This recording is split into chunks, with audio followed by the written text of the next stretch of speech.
Abooluganda Mukama waffe Yesu Kristo yeebazibwe. Kansubire nti ffenna tuli bulungi, ate naawe atali bulungi nsaba Mukama Katonda yongere ate okubeera ng'akugumya ng'akuyisa mu mbeera yonna yonna gy'oli mu kuyitamu olunaku olwaleero. Ky'omumanya gwe mukkirize olina embeera gy'oyitamu, agenda kuba ng'agikulwanirira, agenda kuba ng'ate agikuyisaamu. Mbaaniriza nnyo wano ku AR Media era nga Beeki nze mbeera ntuddemu okubeera ng'ate nkuweereza, okubeera ng'ate nkutwalira ddala mu katambi kano mpaka ate gye kagenda okuba ate nga kagwera.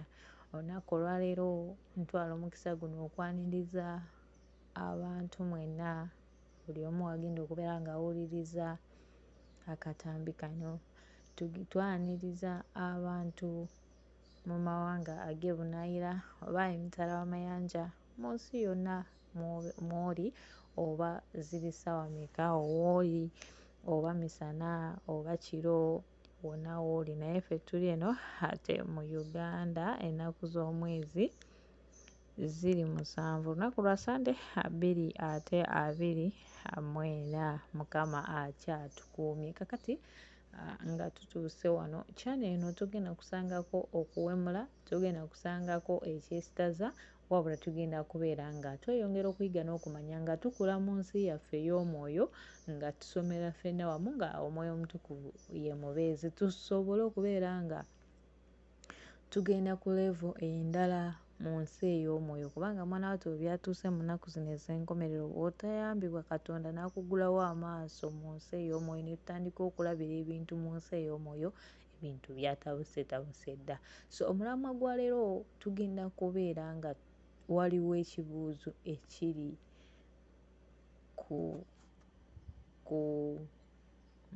mu birowoozo by'abantu bangi, nga nange ongasseemu oba n'abantu abalala abamu abali eyo. Lwaki ebiseera ebisinga oba ennaku zino abantu tugenze ne twettanira nnyo ebintu eby'ensi, ebya Katonda ne bitandika okutubowa? Mu butuufu ate wano ffenna kubanga teri atagenda kufa. Naawe wampuliriza olunaku olwaleero, okimanyi nti ogenda kutuuka lunaku lwo ofe. Olunaku olwaleero waliyo bangi abafudde, terunaziba, waliyo bangi abagenda okubeera nga bafa, naye gwe okyali mulamu.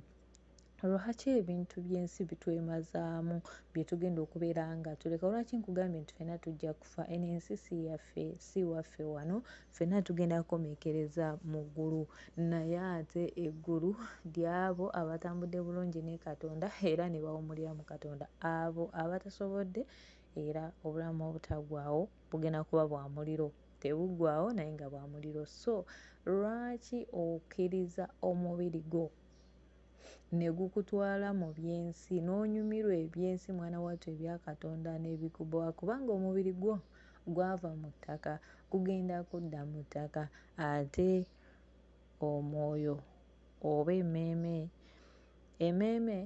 egenda kuddayo, omwoyo ogenda kuddayo ewa Kitaffe, emmeeme egende mu ggulu mw'obwo obulamu obutaggwaawo.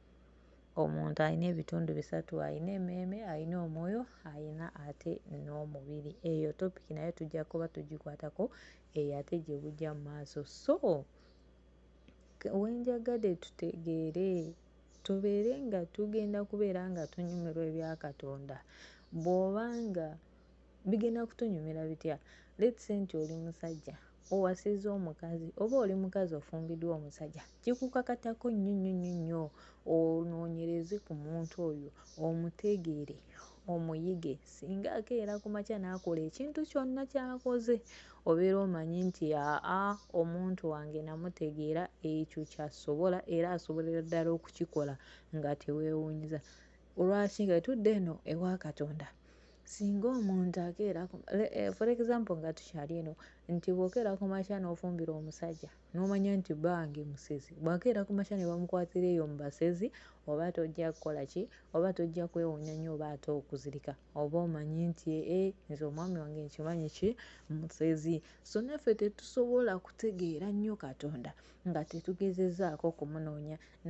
Mbeera nja kubeera nga nkujjukiza nti buli lw'onoonya amazima gabeerayo nga gakunoonya, buli lw'onoonya Katonda naye Katonda abeerayo ng'ate akunoonya n'okusinga gwe bw'omunoonya. So nga tonnaba kubeera ng'onoonya ekintu tosobola kukifuna, naye ekintu ekyo bw'ogenda n'okinoonya n'okigendera, ekintu ekyo era for sure okifuna.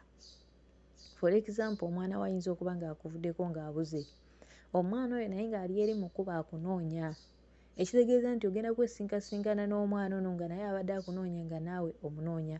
Era ne Katonda waffe bw'atyo gy'ali atunoonya, naffe twongere okumunoonya, tunyiikire tumunoonye, agenda kubeera ng'ate tweyongera okumutegeera nga tumaze okumunoonya. Bwe tumala okumufuna tumukkirize atuule mu ffe atufuge. Bw'anaatufuga nga si ffe abamufuga, tugenda kubeera nga tumumanya, tumutegeera.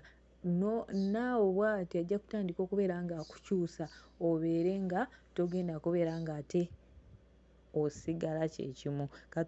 Yesu Kristo bw'anaaba ng'azze n'atuula mu ggwe, togenda kuddamu kubeera nga ebintu by'ensi bikusingira Katonda, oba togenda kubeera nga weebowa n'ennyimba ez'obulokole, oba ne weebowa n'ekigambo mu kyaki ye gwasimagira mu kyaki ye gwe yeebaka.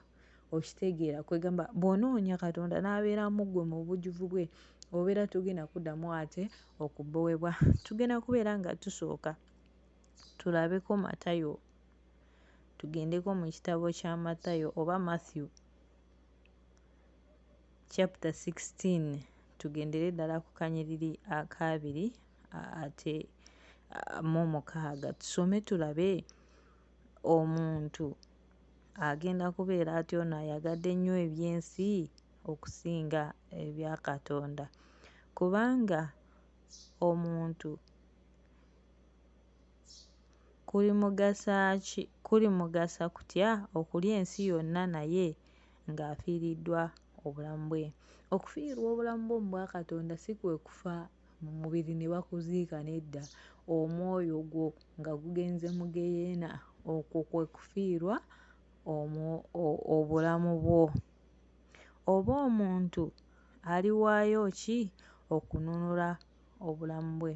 Jjukira Katonda yatulekera okusalawo, nze naawe gw'awuliriza agenda okuba ng'awuliriza akatambi kano, nti gw'osalawo oba obulamu bwe obumalire mu geyeena oba obumalire mu ggulu. Naye jjukira nti okusalawo okukola ng'okyali mu mubiri. Kati ogenda kukola ki? Oba oliwaayo ki okununula obulamu bwo ng'omaze okuva mu bulamu bw'ensi eno ng'otuuse eri ng'otegedde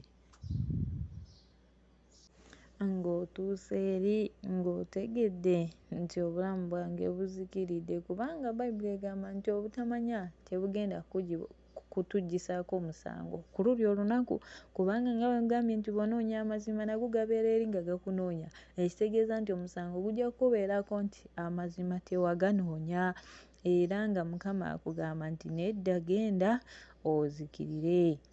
Tugenze ku 2:7, kubanga Omwana w'Omuntu agenda kujjukira mu kitiibwa kya Kitaawe ne bamalayika be, n'alyoka asasula buli muntu nga bwe yakola ddala. Mbagamba nti waliwo ku bano abayimiridde wano abatalireka kufa n'akatono okutuusa lwe baliraba Omwana w'Omuntu ng'ajja mu bwakabaka bwe. So tubadde ku Matayo, osobola ogenda ne weesomerako Matayo 16 ne tutandikidde ku kanyiriri ako akabiri ate mu 6. Osobola ogenda ne weesomerako ne weerabirayo. Ekintu ekyo kikugasa ki ggwe nnyabo owa ssebo oba omwana gwe ampuliriza okugenda mu mabaala n'onywa omwenge n'ogulira abalala omwenge, okugenda wegatta n'abakazi bangi okugenda n'obba okugenda kwegamba ebintu bingi tetulaba bimalayo olw'obudde naye kikugasa ki kikuyamba ki era kikugattako ki bw'omala okubikola byonna ne bajjajja baffe abaaliwo baabikola naye era ensi tebaagimalawo ensi olunaku olwaleero ekyaliwo nawe mpuliriza olunaku olwaleero oba nange tugenda kutuuka ensi eno tugiveemu nga bwe twagisanga naye ekibuuzo kiri nti bw'ova mu bulamu bw'ensi eno ogenda kutuukira ludda wa bw'oterekereza ebimu ku bintu by'ensi eno n'onoonya amazima n'onoonya katonda we yakutonda ogenda kwekanga nga otuuse mugenda ate ekisinga okwewuunyisa ogenda kutuukayo katonda kujjukize nti waliwo ekiseera kyali bwe kiti ne bwe kiti walina okubeera nga osalawo walina kyansi okusalawo naye tewasalawo ogenda okutuuka ng'olabira ddala nga naawe weesalira omusango naye ng'ate tewakyali choice oyagala okudda okunnyumizaako abeeno bagambe nti ebintu by'eno bizibu nga tokyalina access edda mu mubiri kubanga omubiri waguvaamu oba nga tokyalina access ngeri gy'owooninga abantu abali mu bulamu bw'ensi eno kubanga gwe mu bulamu bw'ensi eno wavaamu wadda mu nsi ya mwoyo so gwampuliriza olunaku olwaleero message eno si ya buli omu bw'obanga gw'ogifunye n'ogiwuliriza era n'ogiraba manya nti katonda akwetaaga tayagala ozikirire ayagala okyuse amakubo go ayagala okyuse omunoonya ayagala okyuse onoonya